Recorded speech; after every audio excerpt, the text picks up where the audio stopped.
Buenos días ante todos, es muy grato dirigirnos a ustedes y en esta oportunidad el grupo número 11 conformado por Guido Cruz Carlos Enrique, por Sandoval Zapata Jeffer Jairo y quien les habla Ángela Salvador, vamos a dar inicio a la segunda parte de nuestro ensayo titulado Represión, Violencia y Discriminación durante las protestas en el Perú. Para comenzar vamos a ir con el contexto. A inicios de diciembre de 2022, el Perú experimentó una grave crisis política, donde el presidente Pedro Castillo intentó dar un golpe de Estado fallido, motivo por el cual fue detenido por el delito de rebelión y posteriormente fue llevado a la prefectura de la Policía Nacional, siendo motivo por el cual la sucesora del gobierno debió ser Dina Boluarte. Y así fue. Cabe resaltar que esta sucesión está dentro de los parámetros establecidos por el Estado de Derecho y también las contempla nuestra Constitución. Para poder entender este término Estado de Derecho, debemos saber que el Estado de Derecho hace referencia al principio mediante el cual todos estamos sometidos a las leyes, se hacen cumplir a todos por igual y se aplican de manera independiente y estas no pueden ser modificadas de manera ilegal.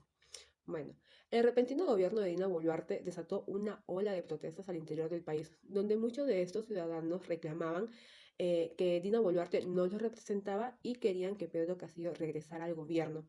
Podemos entender estas protestas debido a que muchas veces o muchos años anteriores esta parte de la población rural se ha sentido olvidada, discriminada por los gobiernos, motivo por el cual ellos se sienten mucho más identificados con Pedro Castillo porque sienten que es una persona que es del pueblo.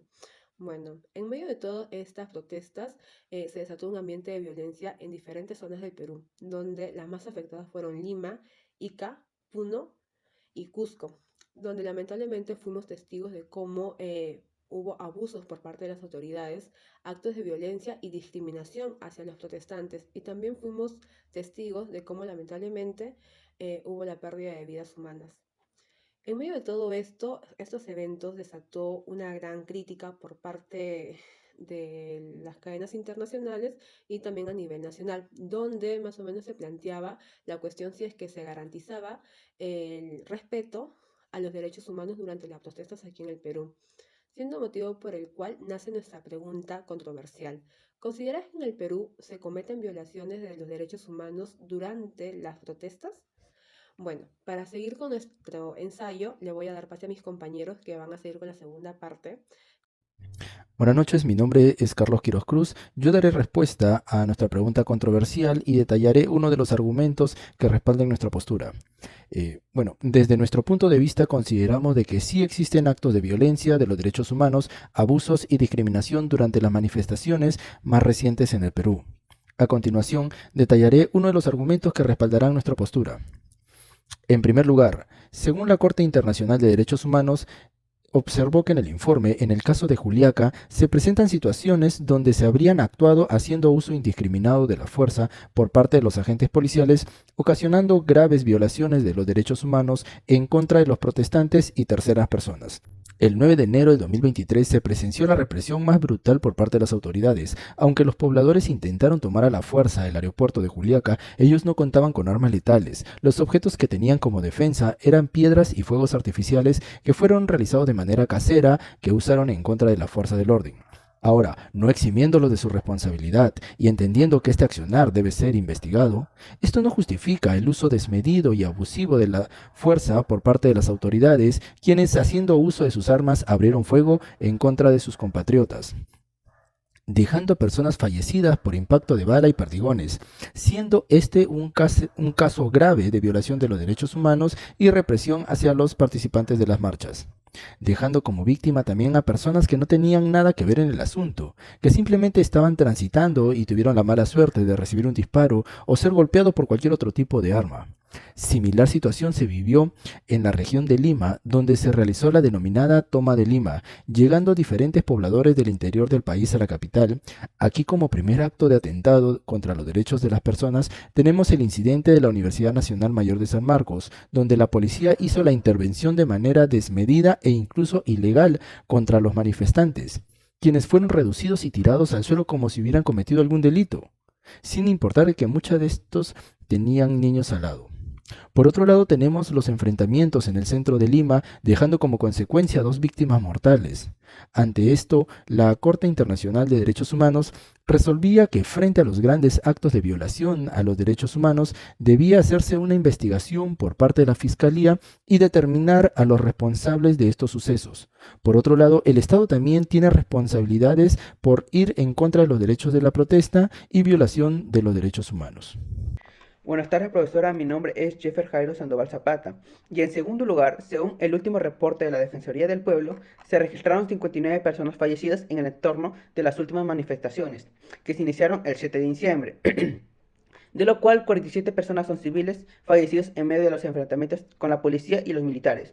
Los números más altos de muertes se registran en la región del sur del Perú. El racismo es un gran problema social que jerarquiza a las personas según su raza, compuesto por características como el color de piel, los rasgos físicos, el origen, la lengua, la condición socioeconómica, entre otras. En medio de esta crisis política es indiscutible la acción de racismo en sus diversas demostraciones. Por un lado está el racismo estructural, de forma continua, por las instituciones del Estado. Las protestas empezaron en el sur del país. Sin embargo, desde el gobierno no hubo esfuerzo para concretar diálogos y posibles negociaciones, sino que se respondió bajo represiones violentas y subvaloración de las demandas populares, como la declaración de la presidenta Dina Boluarte, que en un mensaje a la nación señaló: tenemos todo bajo control. Por otro lado, el racismo también se evidencia en los pensamientos respecto a quienes se enfrentan a las fuerzas policiales y militares, haciendo uso de su legítimo derecho a la protesta. A partir de estos sucesos se han registrado agresiones verbales e insultos que fueron difundidos por medios como las redes sociales y plataformas digitales, pidiéndole a la gente que se vayan de Lima, que no se apropie del centro y que se queden en sus regiones, para que no los maten. También figuraban portadas y notas periodísticas como adjetivos como vándalos y desactados. En tal sentido, más allá de los conflictos y las demandas populares, no podemos hacer caso omiso ante la discriminación y el racismo, ni ser cómplices ante el silencio y las muertes injustas presentadas. El gobierno debe abrirse al diálogo a fin de llegar a acuerdos consensuados. Llegamos a la conclusión que es fundamental que se lleve a cabo una investigación profunda sobre los casos de abuso y violación de derechos humanos cometidos por las autoridades. Para garantizar la rendición de cuentas, los responsables de estos actos deben ser identificados y llevados ante la justicia. Se deben tomar medidas para mejorar la capacitación en derechos humanos de los miembros de las fuerzas del orden y fomentar el respeto y la proporcionalidad en el uso de la fuerza. Es crucial promover el intercambio de ideas y la participación de los ciudadanos, estableciendo lugares para reunirse y atender las necesidades de la población de manera pacífica y constructiva. Por otro lado, es inaceptable que, existiendo tantas muestras de abusos por parte de los agentes policiales, el gobierno haga oídos sordos y subestime las demandas de los manifestantes.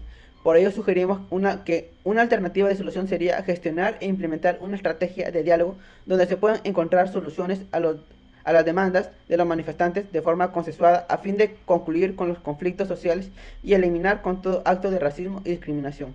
Gracias.